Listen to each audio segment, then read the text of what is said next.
Welcome to Frequency 404. Tonight, we have recovered 3 new files from the corrupted archives. A bus ride where the passengers are no longer living. A race against oneself, where victory means deletion. And a man who suffered the world's sweetest curse. Reality is unstable. Watch before the signal is lost. Case File 404B, Terminus Transit. It was 3:33 a.m. I was at a bus stop that didn't exist, on a street that shouldn't be there. It wasn't raining water, it was raining static. The bus arrived, an ancient, rusted model. The destination sign flickered rapidly between 000 and end. The doors opened with a tired hydraulic hiss. I stepped on, because in the 404 universe, you always step on. The first thing I noticed was the smell. Not sweat or old upholstery, but the scent of damp graveyard earth and withered flowers. The air was cold and still, like the inside of a crypt. I paid the fare, but the driver didn't look at me. His transit uniform was 2 sizes too big. His cap was pulled low, but when he reached out to take my coin, there was no flesh. Just yellow polished finger bones that clicked together. Clack, clack. I moved to the back. The bus was full, yet dead silent. The yellow fluorescent lights flickered, revealing the truth in brief strobe-like flashes. They weren't people. Row after row, skeletons sat in the seats. They were rotting 70s suits, torn evening gowns, and decayed military uniforms. With every bump in the road, their skulls rattled against the windows. Tap, tap. Their jaws hung open, frozen in an eternal, silent scream. I sat down. I tried not to breathe. I looked out the window. The city was gone. Outside was just a purple and green void, occasionally cut by digital artifacting. I pressed the stop button. The bell didn't ring. Instead, the driver's voice crackled over the speakers. It wasn't a voice. It sounded like white noise and a shovel hitting dirt. Next stop, Oblivion. New passengers, prepare to join the collective. I looked down at my hands. My skin was turning gray and flaking off, like dry paper. Underneath, my own white bones were gleaming, ready to reach the final destination. Status: one-way ticket confirmed. Case File 505, Lagged Reflection. In video games, when you break a record, you race against a ghost, a transparent replay of your past self.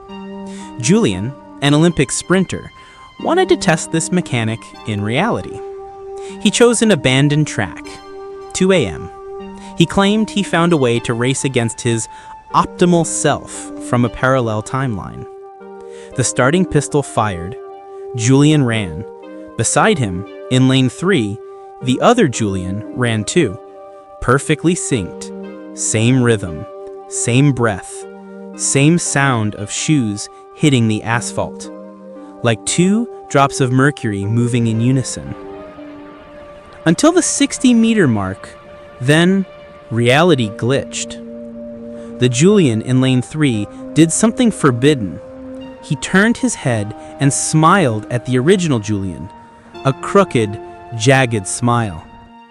The laws of physics state, a shadow cannot outrun its caster. But that night, the shadow decided to leave its owner behind. Lane 3 accelerated, not with muscle power, but as if his frames were rendering faster than the world around him. He crossed the finish line, first. The original Julian arrived 1 second later, second place. He fell to his knees, gasping for air. He looked up to look at the winner, but lane 3 was standing over him, solid, fully rendered, real. The winner picked up a water bottle and drank. The original Julian, the loser, looked down at his own hands. They were becoming transparent. Static noise was replacing his skin. The universe only had storage space for one Julian, and the rule was simple. The winner stays. The loser gets deleted. Status: original file deleted. Copy saved. Case file 618, dairy secretion. Barnaby Jones was on the treadmill when he noticed his towel wasn't wet. It was brown and sticky. At first, he thought the machine was leaking oil, but when a drop rolled down his forehead into his mouth, it wasn't salty. It was sweet, thick. It tasted like premium Belgian chocolate. The medical diagnosis was biologically impossible. Barnaby's sweat glands had mutated. He no longer excreted water and salt. He secreted full-fat, pasteurized chocolate milk. The first week was a novelty. At parties, he would jog around the table, filling his friends' glasses from his chin. He was the most popular guy in the city. But then, summer arrived. Here is the problem with chocolate milk. What happens when it sits at a constant body temperature of 98.6 degrees Fahrenheit?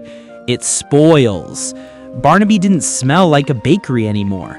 He smelt like rancid cheese and sour milk. His skin became a permanent sticky trap. Showers were useless. The moment he dried off and felt the stress of being clean, a fresh coat of brown, curdled dairy would ooze from his pores. Then came the insects. Ants, flies, wasps. Barnaby couldn't sleep. He had transformed into a living, rotting lollipop. At night, in the silence, he could hear the sound of thousands of tiny ant legs marching across his sticky chest, coming to feed. Barnaby's end was tragic. Desperate to escape the urban swarm, he ran into the deep forest to submerge himself in a cold river. It was a fatal calculation. Bears love sweets. Police never found a body. They only found a tracksuit on the riverbank, licked perfectly, sparklingly clean. Status: expired/consumed.